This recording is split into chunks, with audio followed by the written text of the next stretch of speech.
Hey guys, it's Chase from Burnout Inc. And tonight, or actually it's still daytime, today I'm going to do a review on the Predator 25th Anniversary Edition Jungle Disguise Dutch. So far, this is my favorite version of Dutch from this new Predator line. The amount of detail that went into his mud camouflage and with like the leaves and stuff sticking off of him is just absolutely amazing.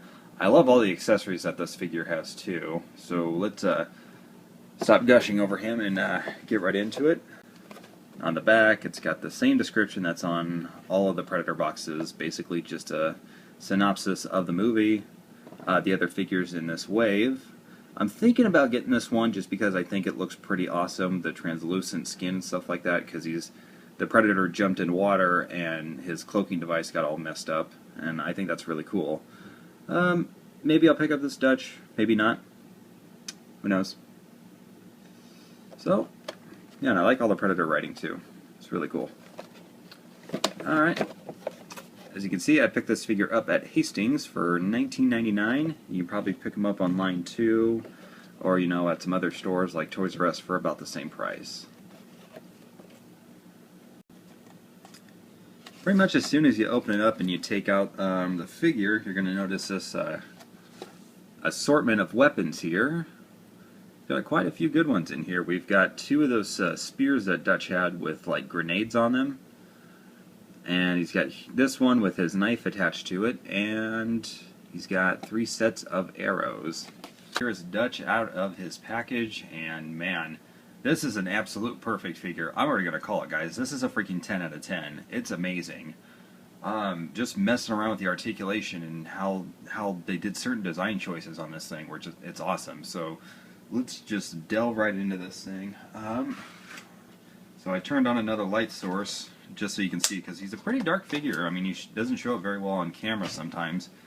But then again, I also have the setting on my phone turned down because I don't like the screen to be too bright. So hopefully when I get to editing, you know, this will look a lot brighter. But here are some of the accessories that Dutch comes with. So he's got this grenade-tipped spear, which I think, if I remember right, when him and the Predator started their kind of a last stand battle, this was the first one he threw at him, or maybe or actually no, I think he shot this at his. No, this is the last one. Okay, let's start that over again real quick. All right, let's just start this whole thing over again. All right, this is the one that he shot out of the arrow. And what's cool about this, I don't know how well I'm going to be able to get these details to show up. There we go. You can see like the rope and stuff tied around this grenade tip. It's really awesome, very well done, and I even like all the little details that they put into the arrows. You can definitely tell these were made out of, you know, branches and stuff like that. And then here's just your standard arrow. Nice, you know, stone tip right there. Just great design too, and you get 3 of those. And like I said, here is the spear with the grenade tip, which he threw after, or it's like the second part of their battle. I'm trying to remember what happened in that scene. The Predator found out where Dutch was and shot a plasma caster blast at him, and then Dutch rolled and then threw this at the Predator. Awesome movie. So I'm just sort of gushing and reminiscing now. Let's see. One of his other accessories is this spear with his combat knife tied to the end. And again, I love the detail they put into the tip of this thing with the rope and stuff. And if you've seen the other Predator review, you can tell that this knife is actually just a little, it's a lot dirtier looking. It's not as clean a blade as the first one was, so it just shows you that, you know, Dutch has been through some stuff, and so is his knife, and it just got dirty while he was assembling this spear. And, you know, just, again, I love the design and the detail that goes into this stick. It's awesome. Alright. And then Dutch has this makeshift torch that he used to bait the Predator. Again, it's got the awesome tied rope look with all the branches, and it's got some flame designs going on here. Very well done.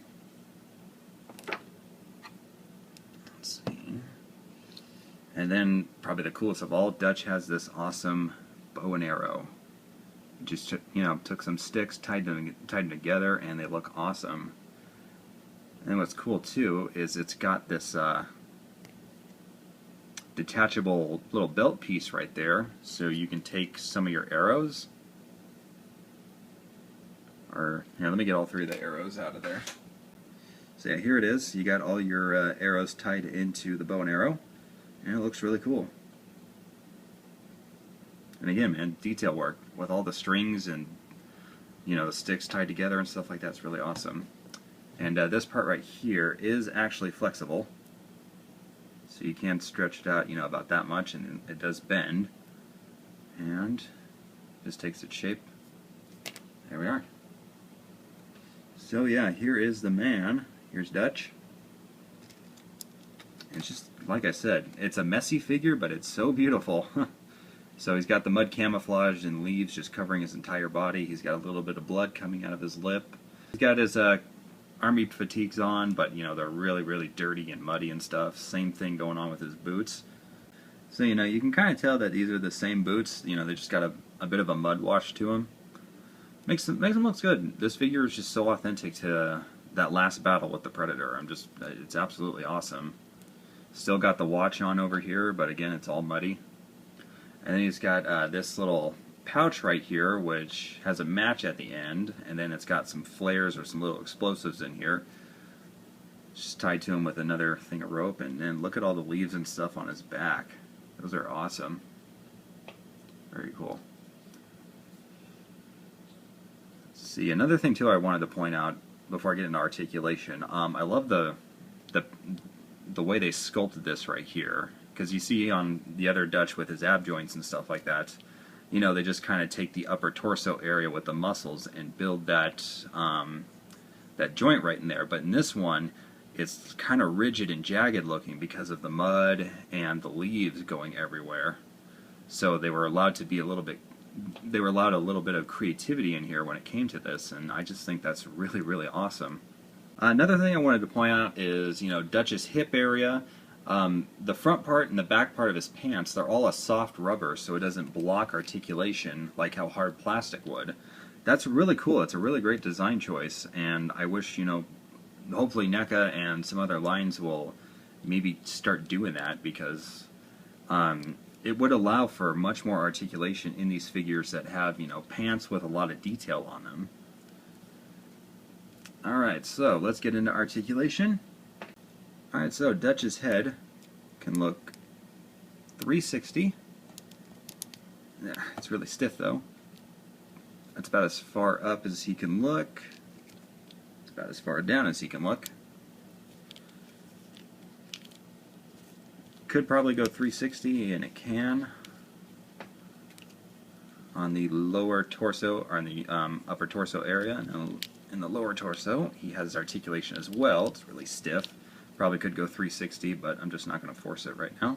Arms can go 360, can go in and out really well. He's got a bend in the elbow, and his elbow can go 360. Can rotate all the way at the wrist. It has a little bit of a pivot in it. And like I said with the legs, because of this nice articulation design that they did, and with the soft rubber, his legs can go out really far, put that boot in your ass. And they go out like that, and like that. And they do have a bit of a swivel to them. It's got a single bend in the knee, but it also does rotate. It can rotate all the way at the ankle. It's got an ankle pivot, and it can move back and forward really well. Well, unfortunately, my bow and arrow string snapped in half when I was trying to pose Dutch with it, so that really sucks.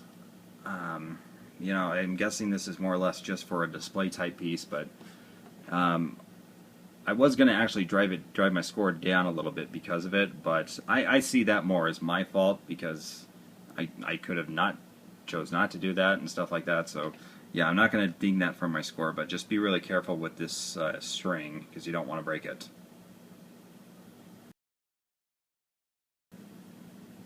Overall, this is a perfect action figure. Absolutely love it. Looks just like Dutch from his final battle with the Predator. He gets a whole bunch of cool accessories. He's got an awesome set of spears and, you know, the bow and arrow and the torch and stuff like that. The amazing amount of detail that went into his mud camouflage and, you know, just the washes that they had to put on this thing to get that real dirty look with him is absolutely amazing. You know, only thing I could even sort of complain about is, you know, with the bow and arrow string snapping, but that was more my fault, so I'm not going to dock it or anything like that. Obviously, like I said before, this figure is a 10 out of 10. I don't have to stress anymore about how you should just go out and get this figure, add it to your collection because it's absolutely awesome. You know, just perfect. So this will probably be my last figure review for a little while, or my last video for a little while, actually. I'm moving into a new apartment with my girlfriend, and we, you know, got some packing and moving to do, and just going to take a little bit of a break. What else I will be doing in the meantime is I've been making some custom figures. So here's what I've been doing. I've got a custom Mike Hagar from, or Mike Hagar, however you want to pronounce it, from Final Fight Marvel vs. Capcom and Saturday Night Slam Masters. I've got a couple customs of him I've been working on. This one is his basic Final Fight costume, and I took a basic WWE figure Vladimir Kozlov's head, and still got some stuff to work on in here. Get the mustache and the hair and everything right. So I got that. And if everybody knows, I'm a big fan of Angry Joe, so I'm making an Angry Joe custom out of a Sheamus, WWE Elite Sheamus head. I've already shaved down Sheamus's sideburns and stuff like that on his beard, and I sort of resculpted his mustache and added a goatee to him. And I've got some more stuff to do. I got to add a little bit bushier eyebrows to him to make him look more like Angry Joe. But I shaved off the back of his spiky hair and remolded some hair going across here, and I've got it primed. I just need to start painting it. And so yeah, that's just what I'm going to be up to for the next, you know, couple of weeks or so. Then again, I've got my wrestling matches I wanted to start doing, but going to have to probably put that on hold for a while too. So this was Chase from Burnout Inc., and I'll see you guys whenever I decide to come back.